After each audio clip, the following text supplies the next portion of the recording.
Hello and welcome to Diamond Images YouTube channel, and of course it's your girl Queen here with a new review, one of my first reviews ever done on a book.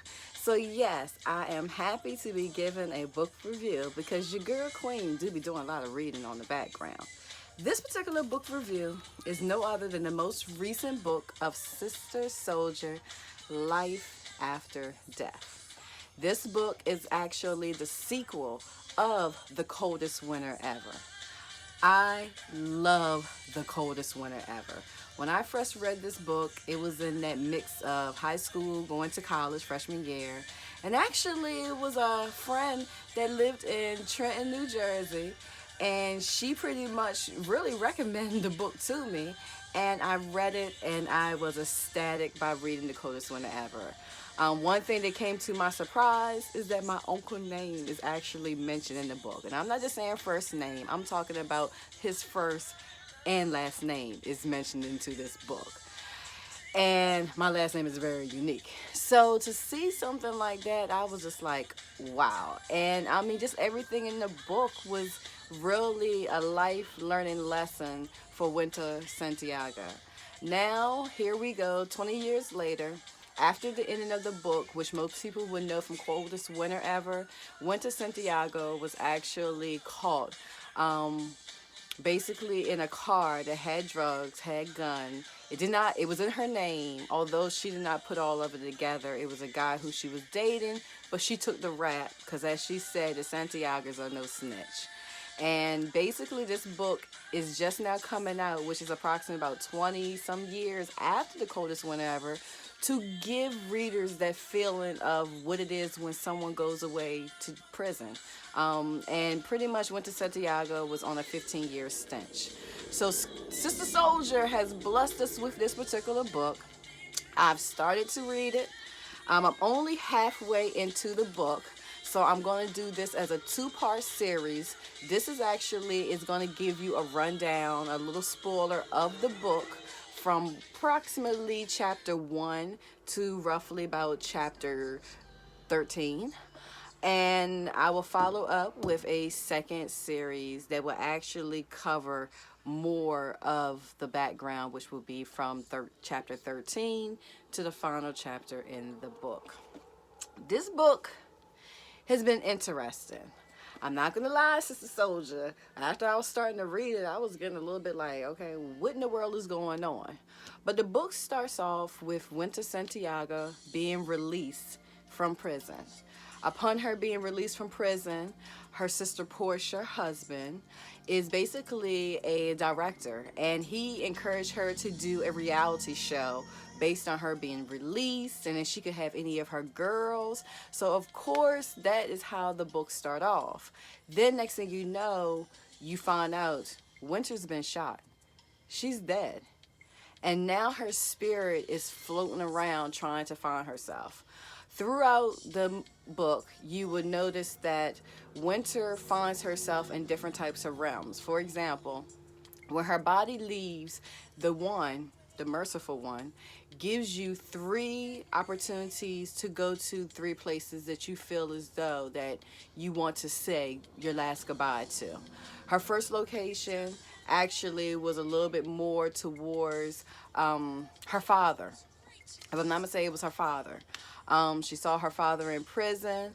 She saw her father getting himself dressed. And then at that moment when she kind of zoomed out of it is when her father was just apparently being told that his daughter has been murdered.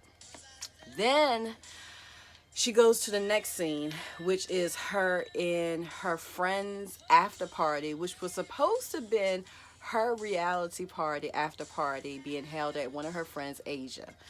Winter Santiago stayed in contact with all of her friends that she had from back in the hood. Even Simone, who was the one who actually cut her face during the coldest winter ever. So Simone, Asia, Natalie, all of these girls are still cool. And they too supposed to be part of the reality show. But when she goes to her spirit, zip into, this scene into the book, she's in the room, listening to her friends talk, and come to find out, Simone killed Winter. She shot Winter while Winter was on her red carpet walk, getting ready to get into her Bentley and drive off, which was supposed to be the introduction of the actual recording of the reality show. And Simone said she did it because she said Winter don't think about nobody else but herself, and it was something she always wanted to do. But once again, if you have ever read the book The Coldest Winter Ever, which I strongly encourage you to read before reading this one, you will see a lot of scenes and situations that occur between Winter and Simone, which, if you would think about it, who would actually shoot and kill Winter but Simone? I mean, Simone always kind of resembled me or some of them little chicks that I knew when I was growing up who will be your friend just because they see you cute, they see you pretty, they see you popping, but behind the scenes, they really not your friend. They talk about you. They try to gather whatever information they can to try to make your name seem worse out in the street. And that reminds me a lot of Simone.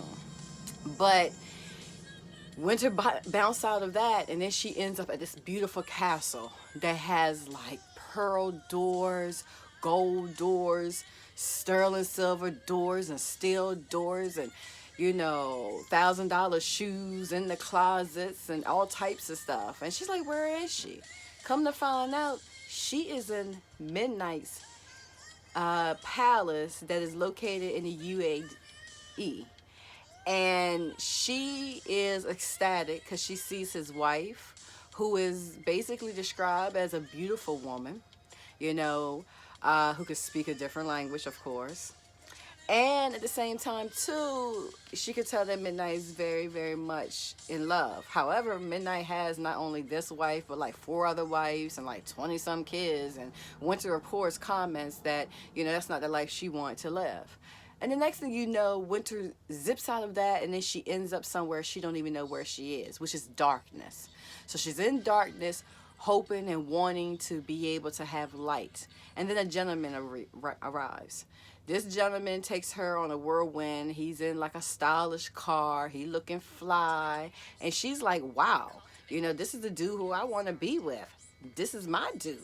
They hook up, they get together, and then she turns into a serpent, a snake, a red python to be exact. And her spirit is locked into it. And then next thing you know, her body of herself meets this young girl that they call the Bomber Girl, Sidqua. And she's part of a team of USBs. Now, come to find out, USB stands for Unborn Souls.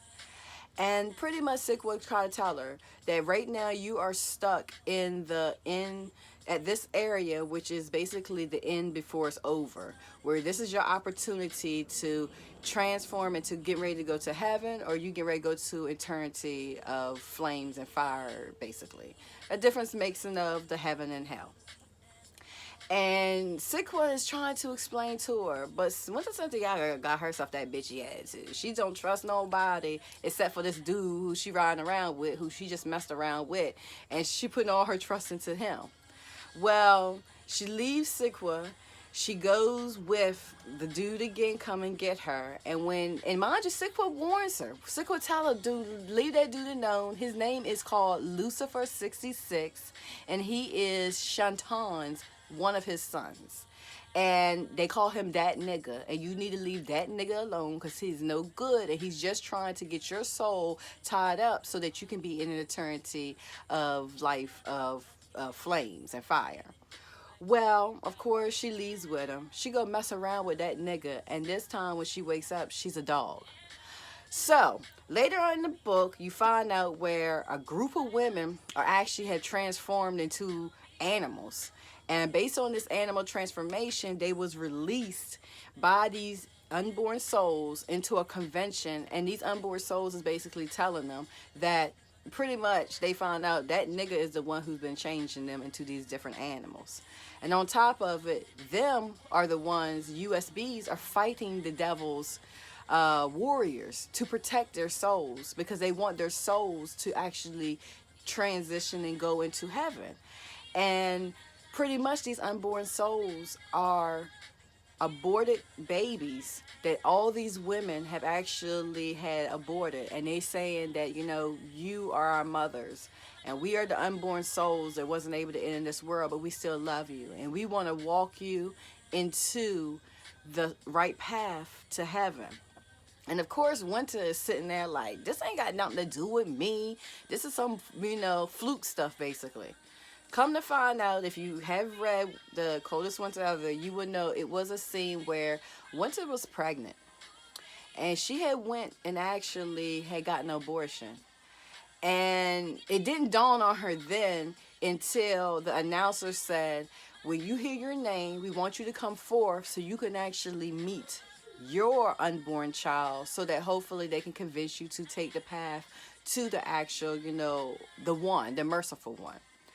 And Winter's sitting there like, this ain't got nothing to do with me. They call her name. Well, instead of her going up to see who it is, she darts out. As she darting out, a young man grabs her, and he tells her that Sidqua has something for her and gives her gifts. You know, she said, Sidqua said, make sure you tell her, look at the tag first. And she looked at the tag, it was Tom Ford. Look at another tag, it was Prada, because that is what Winter Santiago like, them names. And when she looked at the young man stated, you know, we hope you like it, Mom. And Winter's like, what? Ma? And she's like, yeah. Remember Boone? You know, Sean DaCosta? When you was pregnant and you had aborted, Sidqua and I was twins in your belly, and you aborted us. But we still love you, and we still want to protect you, and we still want you to ultimately get on the right path to the merciful one. And if you do not, you will be stuck in eternity flames of hell, basically.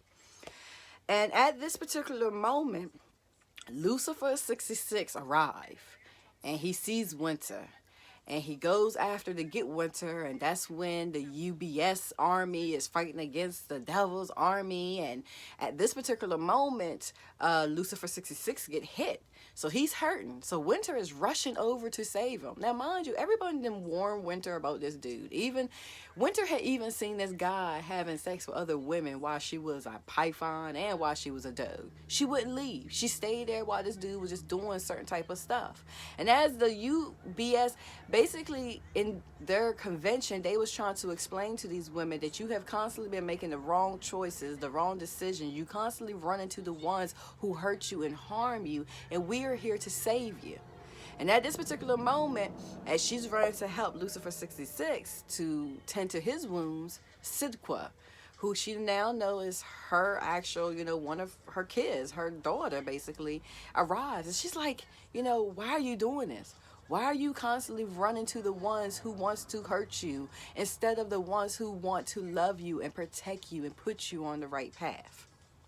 Well, that basically in the chapter of 12, with Winter hopping in the BMW, with Lucifer sitting in the passenger side with a wound in his belly, and she's driving, trying to get back to the firehouse that he first took her to, and they was together. And then it gets to chapter 13. Chapter 13 will be part of the second two-part series, the second series of this particular book review.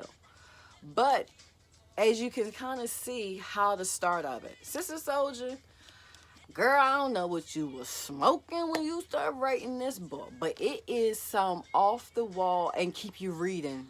And I know that's what you wanted. Like I said, when you first opened the book, I mean, it was no type of, you know, easy gravy. Immediately, Winter Santiago is murdered. And from that moment on, it's a matter of Winter Santiago getting her soul on the right path. And regardless of it, she always looking at Lucifer 66 like this is her man. She believed this man actually loved her. She believed this man, you know, is fighting war to get her free, and not realizing that he's fighting to take her soul. He just want her soul to make his father happy, who is basically Satan. You know, and she's not understanding it. And right now, it is halfway into the book. I At the point where I'm excited to see what happens at the end with Winter Santiago. Of course, we saw what happened at the end of Coldest Winter Ever. She ended up getting into a huge fight with Simone. Simone cut her beautiful face that she admired. Winter always loved her look and her appearance, and left her with a forever scar. And she ultimately ended up having to do a 15-year bid for drugs, a gun, and a car that was not hers. The man who she was fucking on. And he just basically walked away and left her with it to take the rap while he continued on with his life. And mind you, she even mentioned in the book that he didn't even call. He never put no money on her commissary. He never checked up on her. He didn't send no type of signal from someone out in the street. He just went on about his life. And it's a realization. Because, see, sometimes with people, you pretty much live your life, especially when you're young. You think you're invisible. You think the life that you live is basically, you know what I'm saying, it is your own life, which it is, because you make the right decisions. And you make the wrong decisions because they're your decisions. But the sad thing about it is when things become worse than what it is, whether it's death, whether it's jail, whether it's addiction, whatever the case may be, it's ultimately your family who is the ones who there picking up the pieces. Now, mind you, it's the family you don't want to listen to when your family's trying to protect you from yourself. But it's always your family there who having to pick up the pieces. And in the book, Winter Santiago is constantly running to outside people. You know, one thing I always say calls them outsiders. You know what I mean? Them people who are not in the immediate circle. They're not your family. They're not your blood. Your blood is only going to be the ones that's going to look out for you. Your blood is only going to be more than likely the ones who are going to sit there and make sure there's, you know, everything's taken care of. Whether it's your funeral, whether it's putting commissary in your books, it's your family. And with Winter, although she has infatuation with Midnight, that was her last visit to say goodbye to someone. She didn't go to her sister's Porsche. She didn't even see her little sister Mercedes and Lacey, although they are actually living with, you know, Midnight. She didn't check on them. But when she saw Midnight, she got upset because she saw Midnight with his wife, and that was something she couldn't be. But it's like you're constantly worrying about the man and chasing the man. And in this particular book, right now, the man who she's chasing is Lucifer. Everyone know who the hell Lucifer is. I mean, the name don't change. They might throw 666 in the book, but everybody know Lucifer. And she ain't say, well, let me go over here, build a bond with my unborn souls. I mean, Winter Santiago had a set of twins. She didn't say that. Instead, she hopped in a BMW to go basically drive Lucifer to safety so that he can get healed. And as I'm sitting here reading the book right now, I'm like so, you know, a little scared to see what happened at the end, because you want the best for Winter Santiago. She had a hard life. She was a little young girl who grew up being that chick, you know, spoiled. Daddy was a hustler, getting the money, because everyone think that fast life is about it, and it's not. Get yourself an education, because you don't have to worry about looking over your shoulders about anyone coming to lock you up, take your money, or kill you. But she always wanted to just get back into that lifestyle and that structure. And that's all her father ever wanted Winter to do. Meet a good man, go to a good school, get one of them smart men, a doctor, a lawyer, you know, educator, a banker. Don't be getting these street dudes, because the street dudes are not going to be the ones to be able to take care of you and love you. But she couldn't see no other, because her daddy was a hustler, and that's the only man that she knew ever loved her any more than anyone else. So I am very, very interested to see what is going to happen during chapters 13 to the end in terms of this book that has recently been released by Sister Souljah, Life After Death, the sequel of The Coldest Winter Ever. Basically, you know, it is great to really see Winter Santiago name again in print. And I will say, Sister Souljah, your writing, your detail, is very encrypted. And I know there's wonderful authors out here, and I know Sister Souljah have written many other books. Even the Midnight, I even read that. But to get back to Winter Santiago and to put us on that same bend time that she was running through, where we too also had to wait 15 years, 20 years to be able to capture what had happened to Winter, it is very, very amazing.